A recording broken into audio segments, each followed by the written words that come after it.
Most men believe shirts define an outfit. They focus on the jacket, the hoodie, the t-shirt, sometimes even the watch. But the piece that quietly controls your entire silhouette is your pants. Because pants determine something the human brain reads almost instantly: leg dominance. Two men can wear the exact same shirt and still look completely different. One appears taller, balanced, and structured. The other looks slightly compressed, almost smaller than he actually is. The difference usually isn't their body, it's their pants. And more specifically, three details most men rarely think about: pant rise, leg taper, pant break. These three elements determine where your legs appear to begin, how strong your lower body looks, and whether your silhouette flows smoothly from waist to floor. When those details are wrong, the entire frame quietly loses balance. But when they're correct, something interesting happens. The body suddenly looks stronger, sometimes even taller, even though nothing about the person wearing the clothes has actually changed. Today, we're breaking down the pants rule that quietly reshapes your entire frame. Because once you understand how the eye reads proportions, it becomes very easy to see why pants matter so much. The human brain reads height and presence through one simple signal: leg dominance. Longer-looking legs naturally suggest height, balance, and structural stability. But here's the detail most men never notice: your actual leg length almost never changes. Your visual leg length changes constantly depending on the clothing you wear. The brain isn't measuring your skeleton, it's estimating your proportions using quick visual shortcuts. Where the waistline sits, where the legs appear to begin, how smoothly the eye travels from waist to floor. Imagine two men standing side by side with identical heights. One looks noticeably taller, the other appears slightly compressed. The difference usually isn't their body, it's their pants. If the pants push the visual waistline downward, the torso becomes longer and the legs appear shorter. But if the waistline sits higher, the legs suddenly dominate the frame. And when the legs dominate the frame, the entire body reads taller and more balanced. Which is why pants play such a powerful role in silhouette design. They quietly control the starting point of your legs, and that starting point controls how the entire body is perceived.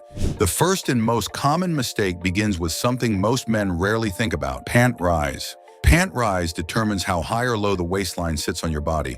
It sounds like a small detail, but visually it can change the entire proportion of your silhouette. Low-rise pants sit lower on the hips, and when the waistline drops lower, something subtle happens. The torso appears longer. At the same time, the legs appear shorter. Nothing about your body has changed, but the visual balance of the body shifts immediately. Because the human eye reads height through leg dominance. If the legs appear shorter, the entire frame appears compressed. This is why many men unknowingly shorten their silhouette without realizing it. The pants quietly push the starting point of the legs downward. Now compare that with mid-rise pants. Mid-rise pants sit closer to the natural waistline. That small adjustment raises the visual starting point of the legs. Suddenly, the proportions shift again. The torso becomes shorter, the legs appear longer, and the entire frame becomes more balanced.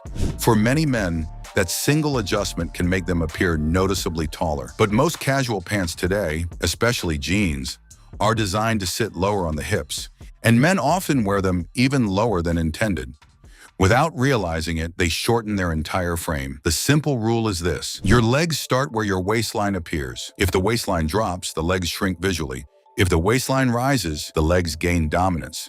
And when the legs dominate the frame, the entire body reads stronger and taller. Once the waistline is correct, the next factor becomes leg width. And this is where most men fall into one of two extremes: extremely skinny pants or extremely wide pants. Both create different problems, but both can destabilize the silhouette. Let's start with skinny pants. Skinny pants compress the legs. Instead of creating structure, they remove it. The legs become thin, vertical lines, which makes the entire frame appear narrower. This is especially noticeable on slim builds. When both the upper body and the lower body become extremely narrow, the silhouette loses stability. The body begins to look fragile rather than balanced. Now look at the opposite extreme: very wide pants. When pants expand too much in width, the leg line disappears entirely. Instead of a defined structure from hip to ankle, the lower body becomes a loose block of fabric. The eye can no longer read the shape of the legs clearly, and when the leg structure disappears, the entire silhouette loses clarity. Strong silhouettes usually exist somewhere between these two extremes. Not extremely tight, not extremely wide. Instead, they rely on controlled taper. A slight amount of room in the thigh allows the fabric to fall naturally instead of clinging to the leg. From there, the pants gradually narrow toward the ankle.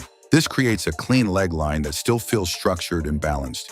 The result is a lower body that supports the rest of the frame instead of weakening it. Because when the legs feel stable, the entire silhouette feels stable. The third mistake is something even fewer men think about: pant break. Pant break describes how the fabric of your pants meets the shoe. It sounds like a small detail, but visually it plays a huge role in how long your legs appear. When pants are too long, the fabric gathers and stacks around the ankle. That extra material creates folds and horizontal interruptions in the leg line. Instead of a smooth flow from waist to floor, the eye suddenly stops at the ankle. And when that vertical line breaks, the legs appear shorter. The body may not actually be shorter, but the silhouette reads that way. Now look at the opposite extreme. Pants that are too short can also disrupt the balance of the frame.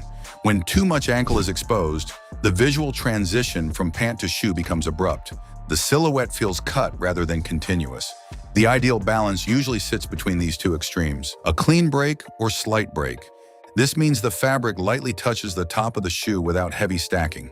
The pant leg maintains its structure, and the line from waist to floor remains smooth. That continuity matters, because when the eye travels vertically without interruption, the body naturally appears taller and more balanced. And when the leg line stays clean, the entire silhouette becomes easier for the brain to read. Once you understand these three details, improving your silhouette becomes much simpler. Start with mid-rise pants that raise the visual starting point of the legs. Avoid extremely skinny fits that compress the lower body, and avoid overly wide pants that remove leg structure entirely. Instead, look for controlled taper, slight room through the thigh with gradual narrowing toward the ankle. Finally, maintain a clean pant break so the vertical leg line flows naturally into the shoe. None of these adjustments change your body, they change how the body's read. And that change can reshape the entire frame. If you want stronger proportions, start with your pants. Avoid low-rise pants that shorten the legs. Avoid extreme skinny fits that compress the frame, and avoid excessive stacking that breaks the vertical line. Instead, focus on three simple principles: a balanced rise that lifts the starting point of the legs, a controlled taper that keeps the lower body structured, and a clean leg line that allows the eye to travel smoothly from waist to floor. Your pants control nearly half your silhouette. When they're balanced, the entire frame improves. If you want to understand how clothing shapes perception, not just fashion trends, subscribe. This channel is about mastering proportion, structure, and the psychology of style.